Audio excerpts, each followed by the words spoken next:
I quit teaching 6 months ago. Not out of choice, but necessity. Back then, I was shaping young minds in a third-grade classroom at Desert Springs Elementary in Phoenix, Arizona.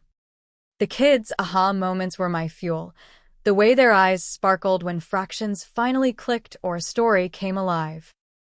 But passion doesn't cover diapers, doctor visits, or the mortgage on our modest ranch-style house in the suburbs. As a single dad, I had to pivot.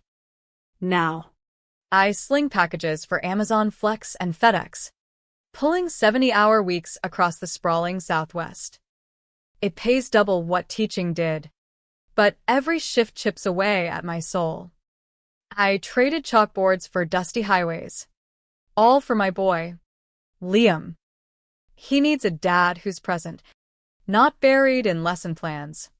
And right now, that means flexible gigs and a buffer in the bank. Even if it means hating the mirror a little more each day. It's been half a year since Emily passed. Half a year since that freak highway collision stole her from us on I-10, just outside the city. She was only 29, full of life, with that infectious laugh that could light up the Grand Canyon at dawn. Today marks what would have been her 30th birthday. So, I'm taking Liam to her resting place. At 4 years old, he grasps bits and pieces, mommy's in heaven, watching over us, but he still draws pictures for her, asks if she's coming for dinner. It guts me every time, like a coyote howl in the dead of night. Dad, are we going to see Mom? Liam pipes up from his booster seat, clutching a bunch of wild sunflowers we plucked from the roadside near Camelback Mountain. They were her favorites, bright, unpretentious, just like her. Yeah, buddy. To the place with the stones, I reply, gripping the wheel of my beat-up Ford pickup. The Arizona sun beats down, turning the asphalt into a shimmering mirage. Can I give her these? He waves the flowers, petals scattering like confetti. Absolutely. She'd love them. We head to Sunset Memorial Park, a quiet spot 30 miles west of Phoenix, nestled in the Sonoran Desert. Saguaros stand sentinel over rolling dunes, and the graves are etched with stories of pioneers and dreamers. Emily's plot is in the older section, under a mesquite tree, lot 183, row F. I've got it burned into my brain. I park on the gravel lot, unbuckle Liam, and we walk hand in hand through the wrought iron gates. He's been here a few times since the funeral, but each visit feels heavier, like the desert wind carrying ghosts. Is Mom's stone the one with the dove? He asks, skipping ahead. Yep, the pretty white one. Her headstone is simple granite, paid for by her folks, well, her dad. Really? I couldn't swing anything fancy on a teacher's salary.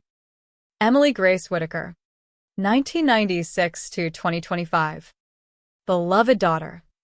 It stings that it doesn't say wife or mother, but I wasn't in the loop for any of that. Her family handled the arrangements, and I stayed in the shadows, just like she wanted. As we approach, I freeze. Someone's there. A tall man in his late 50s. Tailored jeans and a crisp button-down. Silver hair catching the light. He's staring down at the stone, a bouquet of roses in hand. Harlan Whitaker, her father. I've never met him face to face, but Emily showed me photos once, back when she was explaining why we had to keep our life under wraps. He's not evil, Jack, she'd said softly.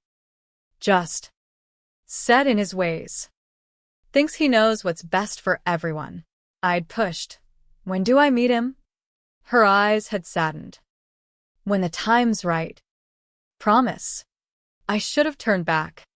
Rescheduled. But Liam tugs me forward. Come on, Dad. Flowers for Mom. Harlan turns at the sound, his face a mask of surprise turning to irritation. He's got those piercing blue eyes, Emily's eyes. His roses are pristine, store-bought perfection. Our sunflowers? Wilted from the heat, but picked with love. "Excuse me," he says, voice gravelly like the desert floor. "This is a private moment." "I know," I mutter, heart pounding. "Then maybe give me some space." Liam looks up, confused. I kneel. "Go put the flowers down. Okay? Tell Mom happy birthday." He nods and trots over, placing them gently by the etched photo of Emily beaming in a sundress. "Happy birthday, Mom. I picked these yellow ones 'cause you like sunshine." Harlan stiffens, whispering, "Liam? How the hell does he know my son's name?" Liam spins. "That's me. How'd you know?" Harlan's gaze darts between us. Liam's curly hair, Emily's freckles, her dimpled smile. Then to me, realization hits like a monsoon flash flood. "Who the hell are you?" His voice cracks. I swallow hard. "Jack Harlan. Emily was my wife." The wind whispers through the cacti. Liam hums, arranging petals. Harlan's face cycles, shock, denial, fury. "That's bullshit. My daughter wasn't married. We were. For nearly 5 years. You're lying." I pull out my phone, show a snapshot, us at the Maricopa County Courthouse. Her, in a simple white dress. Me in my best suit. Beaming under the Arizona sun. He stares, hand unsteady. "When?" 5 years back. April 22nd. She never said a word. His whisper is raw. "She knew you wouldn't get it." His jaw sets. "Damn right I wouldn't." "Who are you? Anyway?" "Some drifter. I'm a package driver now. Used to teach." "A delivery guy? And you figured that was good enough for my Emily?" She thought so. "That's what counted." He scoffs. "You don't know jack about our family. I raised her right, best schools in Scottsdale. Connections in the tech world. She deserved stability, not some. Whatever this is. She deserved to be seen for who she was, not your blueprint." Liam bounds back. "Dad. I told Mom about preschool." Harlan kneels, softening. "How old are you?" "Kid. 4. Liam holds up 4 fingers proudly. Harlan does the math. "Baling. She was pregnant. That Thanksgiving 4 years ago. Said she was wiped from her job. Try 7 months along. Hiding it. And that semester in Seattle? Nowhere near. She was here. In a quiet suburb you wouldn't step foot in. Why hide? I'm her dad. Because you called the shots on everything. Her career at your firm. Her dates with those suitable guys. She wanted something real. Not scripted. I was protecting her. You were chaining her." He glances at the grave. Then Liam. "You've had 6 months to reach out. Why now?" I thought about it. But Emily hit us for a reason. Figured I'd honor that. "So you robbed me of my grandkid?" I protected him from the man who made his mom live a lie. The words land like a scorpion sting. Harlan's eyes flash hurt, then steel. "Get out. Take the boy and go. He's your grandson. Prove it." I scroll through more photos. Emily glowing pregnant. Cradling newborn Liam. Birthdays in our backyard with piñatas and barbecues. A hidden life in snapshots. There's your proof. A marriage. A kid. Happiness she shielded from you. He swipes through. Tears welling. She called that day. Said she had big news. I thought it was work crap. Brushed her off. My gut twists. What? She was heading my way when... The crash. 10 miles from my ranch. She was finally telling him. And fate intervened. We stand silent. Two broken men under the relentless sun. I need legal proof, he finally says. Certificates. Tomorrow. My office. 3 p.m. He hands me a card. Harlan Whitaker. Is that? Whitaker Tech Solutions. And then, we'll see. He walks off without glancing at Liam. My boy tugs my hand. Who was that? Dad. Your grandpa. Buddy. Is he nice? We're gonna find out. That night. After tucking Liam in, I stare at the card. Part of me wants to burn it. But Liam deserves family. Maybe Harlan does too. The next day, I log off my delivery app early, kissing $90 goodbye. Dropped Liam at daycare, $300 a week that eats my budget, then headed to downtown Phoenix. Whitaker Tech towers over the skyline, all glass and steel reflecting the desert haze. I park in a lot that charges $20 an hour, feeling out of place in my faded jeans and polo. The lobby's sleek, full of suits buzzing like bees in a hive. The receptionist eyes me. Help you. Meeting with Harlan Whitaker. 3 p.m. Jack Harlan. She checks. Nods skeptically. Top floor. The elevator hums up, opening to a world of polished marble and panoramic views. Another assistant leads me to his corner office, city sprawl below. Mountains in the distance.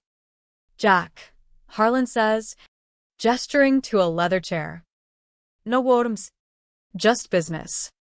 I hand over the folder. Marriage license from the county clerk.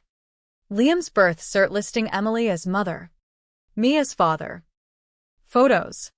Utility bills with both our names. He pores over them. Face impassive. This doesn't add up. Why the secrecy? I lean in. You tell me. Emily said you mapped her life. Internship at your company. Blind dates with exec sons. Remember Chad?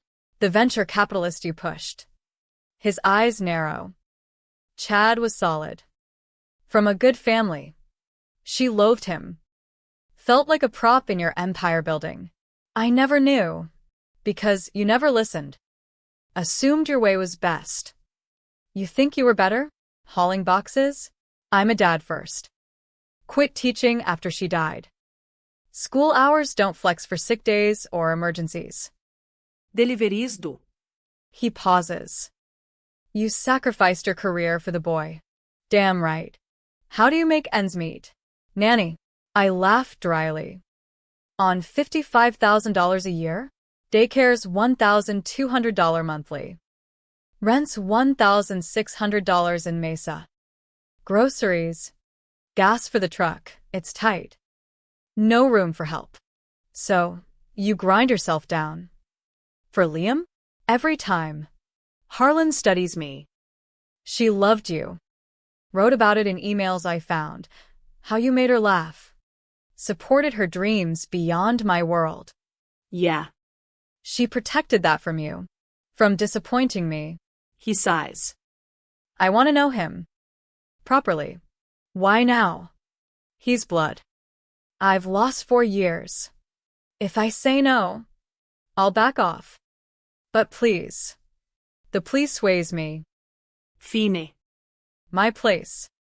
Saturday. Noon. Where he's at ease. And Harlan, if you make him feel small, we're done. Deal. Saturday rolls in hot. I tidy our 2-bedroom. Toys everywhere. Emily's photos on the walls. Liam senses my nerves. Is Grandpa coming? Yep. Be nice. Okay. At noon sharp. Knock. Harlan's in khakis and a casual shirt, holding a wrapped box. Less imposing. Come in. He scans the space. Faded couch. Kid, art taped up. Liam peeks from his room. Hey. Liam, Harlan says, kneeling. I'm your grandpa. Call me that if you want. Grandpa, Liam echoes shyly. This is for you. A toy truck, simple, not flashy. Liam's eyes light up. Cool. Thanks. He zooms it off. Harlan stands. He looks just like her at that age. I know. I've missed a lifetime. You have. Awkward silence. Can I ask, was I that bad? Controlling? I hesitate. Emily cried after calls with you. Feared you'd dismantle our life if you knew. He slumps. My wife, Emily's mom, passed when she was 10. Heart disease. I vowed to shield Emily.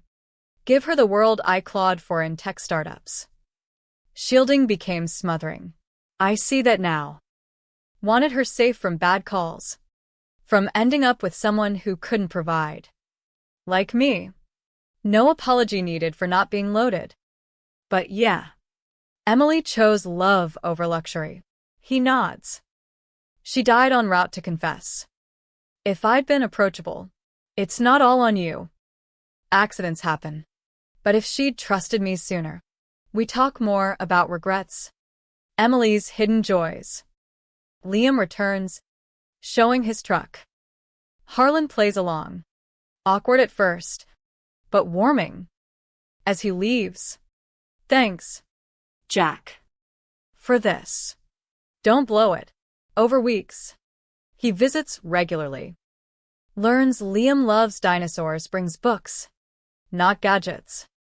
Discovers his pancake obsession, whips up batches with syrup smiles.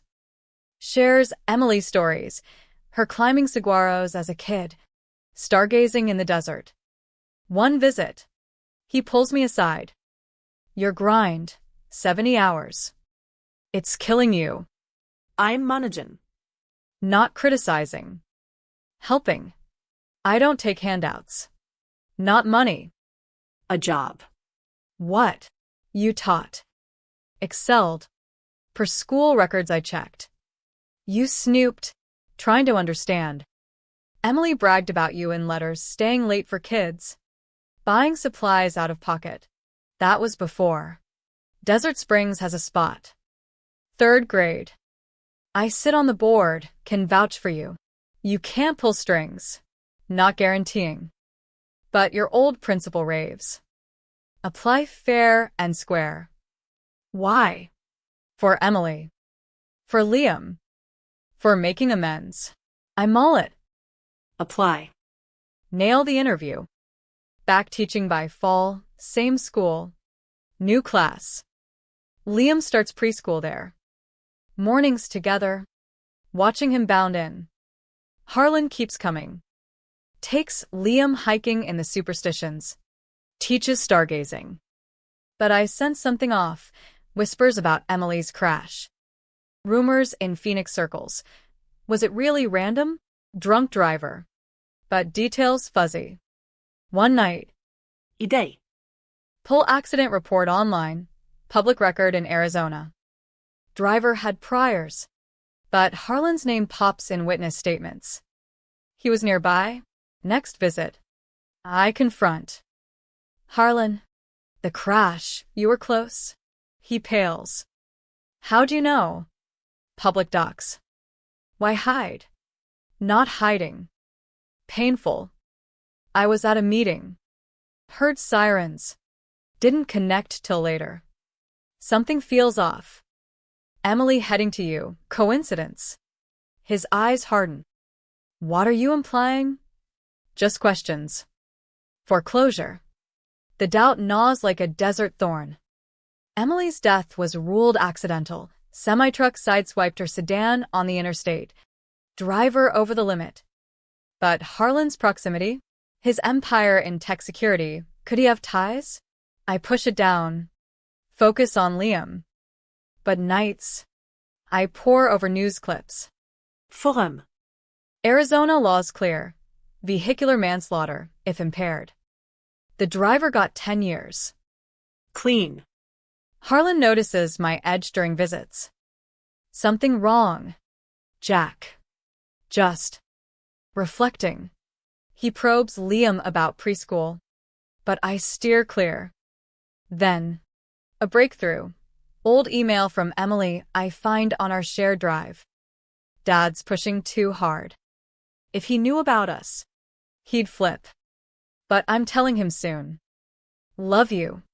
She was ready. But why the delay? Saturday. Harlan arrives with burgers from In-N-Out, Liam's fave. While he plays, Harlan corners me. spit it out. You've been distant. Fine.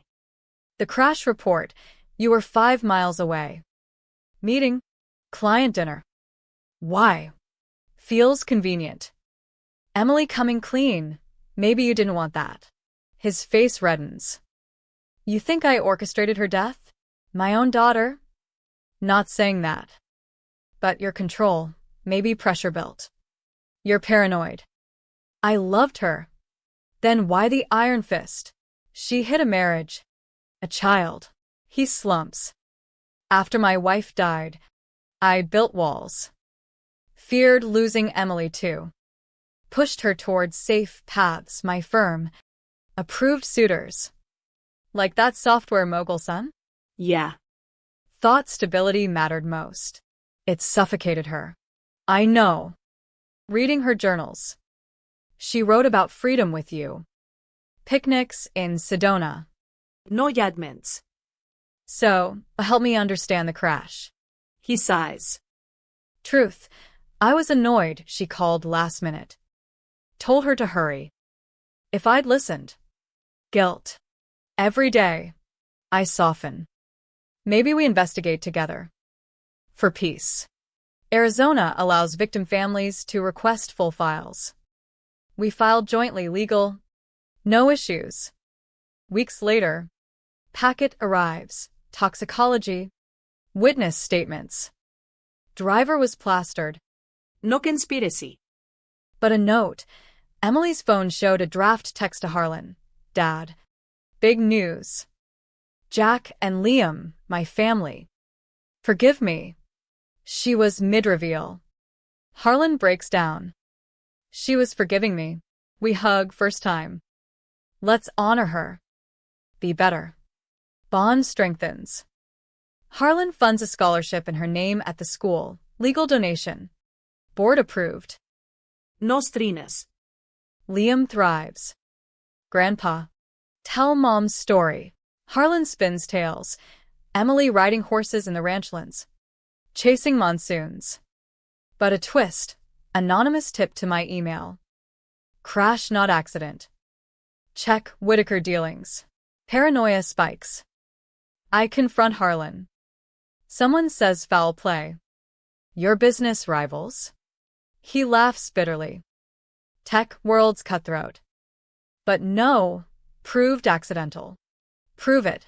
He shares files. Private investigator he hired post-crash. Confirmed random DUI. Tip. Likely troll. Relief washes. Saw the. Just protective. Understandable. We're family now. Thanksgiving nears. Harlan invites us to his Scottsdale estate, sprawling adobe with pools. Views of McDowell Mountains. We'd love to. Day arrives sunny. Liam excited. Turkey with Grandpa. House is warm. Not cold. Harlan in apron. Roasting bird. We eat. Laugh. First holiday without ache. Post-dinner. Stargazing on patio. Harlan. Emily would have loved this. Yeah. He hands envelope. For you. Inside, trust fund docs for Liam, education. Future. Legal. No control clauses. Not charity. Legacy. Thanks. But as night falls. Another email. Dig deeper. Harlan's secret. Heart races. What now? The email haunts me. Zenda Anonymous. But attached, old news clip from 10 years back. Harlan's company sued for data breach, settled out of court. Connections to shady firms, it hints. Tied to Emily's crash? Thin. But in Arizona's wild west of corporate intrigue. Possible. I don't confront yet. Watch Harlan closer. Visits continue. He teaches Liam chess on the porch. Shares Emily's childhood photos. Her at rodeos. Hiking slot canyons. One weekend. Liam's sick fever. I call out deliveries. Harlan shows unannounced with soup. Toys. Appreciate it. I say warily. Of course. Family. Later. Alone. Harlan. Ever have business enemies? He quirks brow. Plenty. Why? Just wondering. After the tip. He tenses. What tip? I show emails. He scans. Face darkening. This is bullshit. Rivals stirring pot. Common in tech. Prove no link to Emily. I did. PI report. Share full. He emails it. Exhaustive. No foul play. Emails traced to botnet fake. See? Paranoia. Saw the. Trust issues. Build it slow. Teaching grounds me. Kids' energy reminds me of Emily's volunteer days, reading cowboy tales to my class. Harlan pushes. Join board events. Network. I hesitate. Not my scene. For Liam's future. Pressure echoes Emily's fears. I dig solo. Public records via Arizona Secretary of State. Whitaker tech clean. No red flags. Then. Breakthrough. Coffee with old colleague. Heard Harlan donated big to school. Sweet. But watch, strings attached. No evidence. But doubt lingers. Christmas looms. Harlan. Spend it here? Tree. Gifts. Liam begs. Please? Dad. Okay. Estate decked, lights twinkling like Vegas Strip. Liam unwraps. Bike. Books, not overkill. Harlan pulls me aside. Found something. What? Emily's old laptop. Draft will, names you executor. Liam beneficiary. Legal? She never filed. But intent clear. I'm honoring. Transfer funds to you. Docs legit. Per Arizona probate law, no contest. Why? Redemption. Tears well. Thanks. But that night. Final email. Harlan caused crash. Proof attached. Attachment. Forged doc implying payoff to driver. Fake? I forward to Harlan. He calls furious. Setup. I'll trace. His team, rival CEO behind. Jealous of deals. Charges filed. Wire fraud. Defamation. Legal win. See? Clean. Trust solidifies. No revenge plot, just family mending. Spring, we hike together. Liam between us. Harlan softer. Listens more. One day. Jack. Sorry for judging. You're a great dad. Appreciate it. Article lesson emerges. Communication heals. Assumptions destroy. With the shadows cleared. Life brightens like an Arizona sunrise. Harlan's not the villain I feared, just a flawed man. Like me. We co-parent Liam subtly. School pickups. Weekend outings to Lake Pleasant for boating. He learns boundaries, no dictating. Just supporting. Teaching reignites my fire. My class wins a state reading award. Harlan attends the ceremony. Beaming like a proud grandpa. No pulling strings, just genuine cheer. Liam blossoms. Dad. Grandpa says Mom was a star watcher like me. We visit Emily's grave monthly. Now together. Sunflowers and roses side by side. One anniversary of her death. Harlan speaks. I pushed too hard. Lost sight of love. I get it. Grief warps us. But we rebuild. Summer. Road trip to Grand Canyon. Liam's awe mirrors Emily's stories. Around campfire. Harlan shares regrets. Wish I'd listened sooner. Me too. But she taught us. Family's about forgiveness. Not perfection. He nods. Lesson learned. Back home. I date casually, a teacher colleague. Harlan approves. Happy for you. No control. Years blur. Liam graduates high school. Attends ASU on scholarship. Harlan and I, graying, share beers on his patio. Think Emily's proud, he asks. Damn right. The drama faded into humanity. No grand revenge, just quiet redemption. Life's mysteries? Often self-made. The real thrill, choosing connection over suspicion. In the end, we found family not in blood alone, but in second chances. And that's the American West way, vast horizons, endless reinvention. Cherish the ride, forgive the detours. That's the light lesson Emily left us.